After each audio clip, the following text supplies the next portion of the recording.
Hello friends, welcome to your channel catalyst Soni and this is Soni Singh. Friends, आज मैं आप लोग के लिए जो वीडियो लेकर आई हूँ, अगेन ये बीएड से है। बीएड फर्स्ट ईयर की क्लास है और लर्निंग जो है हमारा आज हम लोग ट्राई करेंगे इसको कंप्लीट कर देने का। तो सबसे पहले हम स्किनर की जो थ्योरी है, ऑपरेंट थ्योरी, उसको हम लोग क्लियर करेंगे। उसके बाद से हम लोग लर्निंग का जो भी ऑब्जेक्टिव है, लर्निंग का जो इन्फ्लुएंस करने वाले, लर्निंग को इन्फ्लुएंस करने वाले जो भी फैक्टर हैं उनको करेंगे।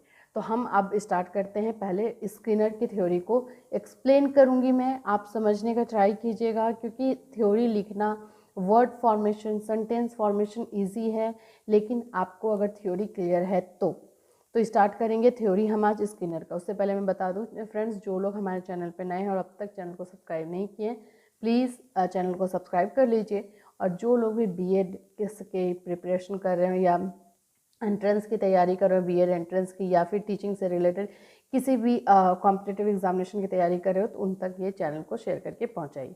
चलिए स्टार्ट करते हैं आज का क्लास। बीएफ स्किनर अमेरिकन बोल सकते हैं फिजियोलॉजिस्ट हैं, जिन्होंने एक रिसर्च किया, एक प्रयोग किया उन्होंने। अब प्रयोग करने के लिए उन्होंने किन किन जीव को लिया? उन्होंने लिया कबूतर को और चूहों को। इनका जो ये है ऑपरेंट जो थ्योरी है जो इन्होंने बताया है, इसमें इसका हिंदी में जो बोलते हैं क्रिया प्रसूत।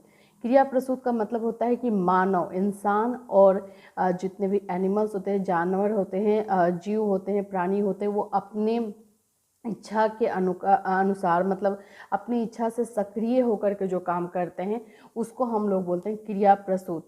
मतलब मानव और जानवरों की ऐच्छिक क्रिया जिनका प्राणी पर्यावरण में सक्रिय रहकर उपयोग करता है, उसको हम लोग बोलते हैं। तो ये स्किनर की थ्योरी थी। अब इसमें इन्होंने क्या बोला है, स्किनर की थ्योरी में एक्चुअली में है क्या? स्किनर ने ये बताया है कि दो तरह के बिहेवियर होते हैं।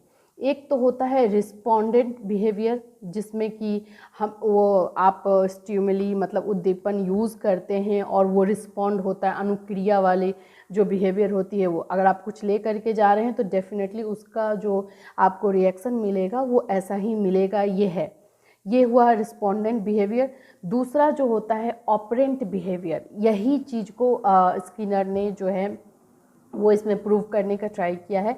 ऑपरेंट बिहेवियर ये वो होता है जो कि बिना उद्दीपन के हो, बिना स्टिमुली के हो, बिना किसी ऐसी चीज़ जो एक्साइट करती हो आपको काम करने के लिए, उसके बिना हो, उसको ऑपरेंट बोलते हैं, ऑपरेंट बिहेवियर बोलते हैं। और स्किनर ने ऑपरेंट बिहेवियर पे ही फोकस किया है। अब उन्होंने बताया कि सीखने, लर्निंग का जो मेन आधार है वो ऑपरेंट बिहेवियर ही होना चाहिए। मतलब स्टिमुली या उद्दीपन प्रस्तुत किए बिना, आगे सामने रखे बिना कैसे वो इंसान एक्साइट हो जाए काम करने के लिए, ये बिहेवियर ऑपरेंट बिहेवियर में आता है। और इसी को आधार मानकर स्किनर ने अपना रिसर्च पूरा किया। जैसे कि अब इसमें हम देखते हैं कि उनका क्या कहना था। उनका पहला कहना था कि हमें उद्दीपन, हमें स्टिमुली पहले नहीं देना चाहिए। हमें ये देखना चाहिए कि जो लर्निंग कर रहा है वो बिना उद्दीपन के, बिना स्टिमुली के क्या क्या कर सकता है।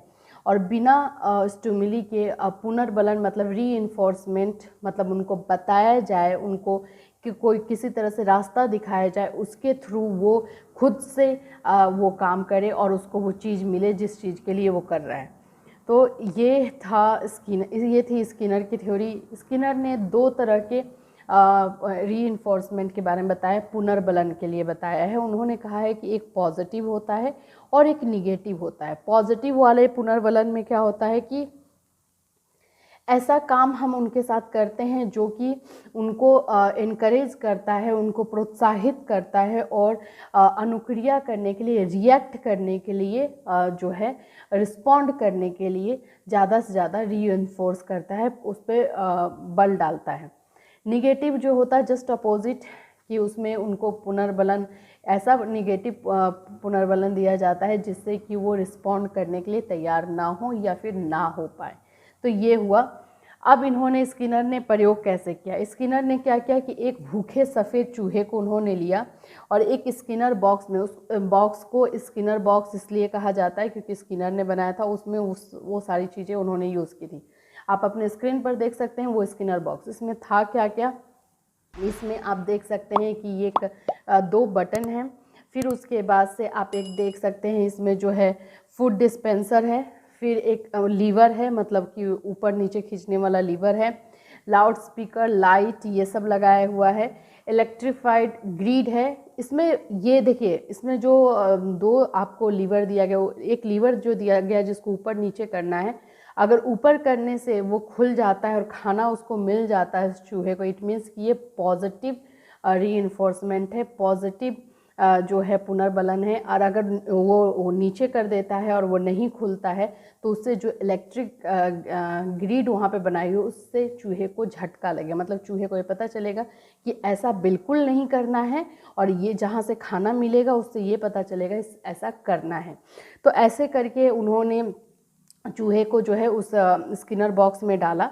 पहले ऐसा देखा गया कि चूहा जो है वो पूरी तरह से छटपटाने लगा क्योंकि उसको भूख लगी हुई थी, इधर उधर मारने लगा, दीवार नोचने लगा, नीचे से वो पूरा नोचने लगा, हर चीज़ वो अपना हाथ पैर चलाने लगा। यही स्किनर का कहना था कि बिना उद्दीपन दिए हम ये देखना चाहते हैं कि जो सीखने वाला है वो क्या करता है।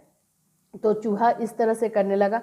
ऐसे करते करते बहुत देर तक बाय चांस उसकी हाथ जो है उस लीवर पे पड़ जाती है। उस लीवर पे पड़ते ही, लीवर पे पड़ती भी तो सही तरीके से पड़ती है और वो उसको खाना मिल जाता है, खाना खा लेता है।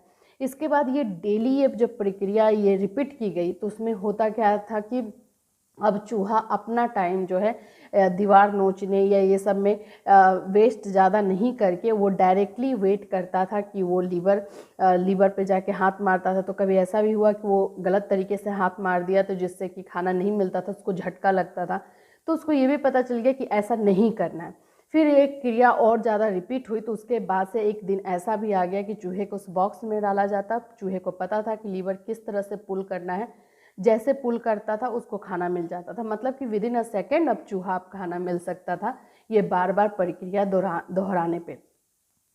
तो यही स्किनर का रिसर्च था। स्किनर का यही कहना था कि विदाउट स्टिमुली, विदाउट उद्दीपन भी जो है लर्निंग करता सीख सकता है, अधिगम करता जो है सीखने वाला वो सीख सकता है। और कैसे सीखता है इसी बात पे स्किनर ने रिसर्च किया। तो ये फ्रेंड्स हुई स्किनर की थ्योरी, जो कि ऑपरेंट थ्योरी है, जिसको हिंदी में हम लोग जो बोलते हैं क्रिया प्रसूत की थ्योरी बोलते हैं, ये हुई। अब हम लोग जो है वो देखेंगे कि लर्निंग के इफ़ेक्ट करने वाले फैक्टर्स कौन कौन से हैं, लर्निंग को कौन कौन से फैक्टर जो है इफ़ेक्ट करते हैं, उस पे हम लोग थोड़ा सा फोकस करेंगे। तो लर्निंग को इफ़ेक्ट करने वाले जो फैक्टर है, हिंदी इंग्लिश दोनों का PDF आप लोगों को जो है टेलीग्राम पे मिल जाएगा, जहाँ से आप लोग बना सकते हैं, अपना रेडी कर सकते हैं अपना नोट्स। अब हम लोग स्टार्ट करते हैं कि लर्निंग को जो इफ़ेक्ट करने वाले फैक्टर्स कौन है। सबसे पहले इंटेलेक्चुअल फैक्टर, इसको हम 3 पार्ट में डिवाइड भी कर सकते हैं। साइकोलॉजिकल मतलब मेंटल कॉग्निटिव फैक्टर कर सकते हैं, फिजिकल फैक्टर कर सकते हैं, शारीरिक तौर पे, मानसिक तौर पे कर सकते हैं, सामाजिक तौर पे कर सकते हैं। इस तरह से भी करके आप उसको और डील कर सकते हैं। बट हम लोग को ज़्यादा से ज़्यादा पॉइंट एग्ज़ाम में लिखना होता है तो हम लोग उस तरह से जाएंगे। इंटेलेक्चुअल फैक्टर है कि मतलब वही बुद्धिमत्ता, मानसिक जो स्थिति होती है वो बच्चे की बहुत बहुत इम्पॉर्टेंट होती है लर्निंग को इफ़ेक्ट करने में। अगर बच्चा मानसिक रूप से स्वस्थ नहीं है तो कहीं ना कहीं वो लर्निंग में फेल हो जाएगा, उतने अच्छे तरीके से नॉर्मल बच्चों की तरह नहीं सीख पाएगा। तो ये एक फैक्टर हुआ। दूसरा फैक्टर जो है हमारा लर्निंग का फैक्टर है, मतलब कि इन्वायरमेंट बोल सकते हैं, पर्यावरण बोल सकते हैं कि लर्निंग का जो पर्यावरण है वो भी निर्भर करता है कि बच्चा कैसा सीखता है और किस तरह से सीखता है। अगर पर्यावरण अप्रोप्रिएट नहीं है, इन्वायरमेंट अप्रोप्रिएट नहीं है तो बच्चे को सीखने में जो है प्रॉब्लम डेफिनेटली होगी। थर्ड हम लोग लेंगे फिजिकल फैक्टर, मतलब शारीरिक उसका जो है फैक्टर को हम लोग शारीरिक कारक है। अगर बच्चा जिस तरह से मेंटली फिट नहीं है तो वो नहीं सीख पाएगा। उसी तरह से अगर बच्चे को फिज़िकली वो फिट नहीं है, फिज़िकली उसको कोई प्रॉब्लम है तो डेफिनेटली उसका लर्निंग जो है इफ़ेक्ट होता है। ये हुआ फिज़िकल। फिर उसके बाद से mental factors already, emotional and social factor दोनों को आप अलग अलग करके भी लिख सकते हैं क्योंकि एग्ज़ाम में हमें पॉइंट्स भी बनाना होता है। तो इमोशनल फैक्टर भी हो सकता है। और सेकेंड जो है सोशल फैक्टर कि जिस सोसाइटी में रह रहा है उस सोसाइटी का में किस तरह का बिहेवियर है, कैसे रहता है, सोसाइटी में क्या रूल्स बनाए गए हैं, कौन कौन से चीज़ें हैं जो बच्चे को फॉलो करवाई जाती है, जो बच्चा फॉलो नहीं करना चाहता है। तो ये फैक्टर भी डेफिनेटली बच्चे के मन पे असर डालती है और बच्चे का लर्निंग इफ़ेक्ट करता है। इसमें राइवलरी भी आती है। अगर किसी सोसाइटी में बहुत ज़्यादा राइवलरी है, कंपटीशन बहुत ज़्यादा टफ है, तो बच्चे को ज़्यादा हार्मफुल हो जाता है। फिर उसके बाद है टीचर्स पर्सनालिटी। ऐसा बोला जाता है छोटे बच्चे जो है टीचर से बहुत अटैच हो जाते हैं, और जो बच्चा जिस टीचर को पसंद करता है उस सब्जेक्ट में भी उसको इंटरेस्ट आने लगता है और उस सब्जेक्ट में वो अच्छा करना चाहता है। तो डेफिनेटली टीचर्स की पर्सनालिटी बहुत बहुत इम्पॉर्टेंट हो जाती है, स्पेशली छोटे बच्चों को सीखने में, क्योंकि छोटे बच्चे टीचर्स को बहुत ज़्यादा कंसिडर करते हैं, उनकी बातों को बहुत मानते हैं। वो जो चीज़ें फॉलो करते हैं, जैसे वो ड्रेसअप होते हैं, जिस तरह से वो बातें करते हैं, उन सब चीज़ों पे बहुत बिलीव करते हैं वो। और उस ये एक फैक्टर है जो कि बच्चे के लर्निंग को ये इफ़ेक्ट करता है।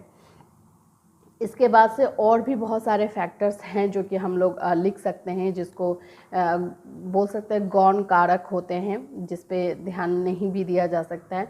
बच्चे का जो है वो कितना इमोशनली अटैच्ड है, कॉग्निटिव जो है उसका संज्ञानात्मक कितना है, वो कितना ले सकता है उसकी कैपेबिलिटी पे, ये सारे कारक भी होते हैं। तो ये सारे कारक आपको और ये सारे फैक्टर जो है आपको पीडीएफ के तौर पे आपको मिल जाएंगे। कहाँ पे? टेलीग्राम पे, जिससे कि आप अपना नोट्स बना पाएंगे। अगर इस तरह के क्वेश्चन आते हैं तो खुद से आप कर पाएंगे। तो फ्रेंड्स, आज से लर्निंग ख़त्म होती है, और कुछ फ्रेंड्स हैं जो आप लोग की तरह स्टूडेंट्स हैं, उन्होंने मुझे मैसेज किया है कि लर्निंग का इवेल्युएशन पढ़ाइए, लर्निंग को, अधिगम को किस तरह से इवेल्युएट किया जाता है वो पढ़ाइए। तो अब नेक्स्ट वीडियो हम लोग ट्राई करेंगे उस पर ही लाने का। फिर हमारा एक और बुक रह गया है कंटेम्प्रेरी ऑफ इंडिया, उसको भी करेंगे। मैं आप लोगों से ये रिक्वेस्ट करती हूँ कि जिन लोगों को जो टॉपिक में प्रॉब्लम है, प्लीज़ अपने टॉपिक जो है कमेंट बॉक्स में लिख दीजिए, जिस टॉपिक पे हम लोग वीडियो आप लोग के लिए ला सकें। अब ये मैटर नहीं करेगा कि किस यूनिवर्सिटी का है, अगर वो टॉपिक इंटरेस्टिंग है तो डेफिनेटली मैं उसके लिए वीडियो लेकर आऊँगी। Till then friends, have a nice day.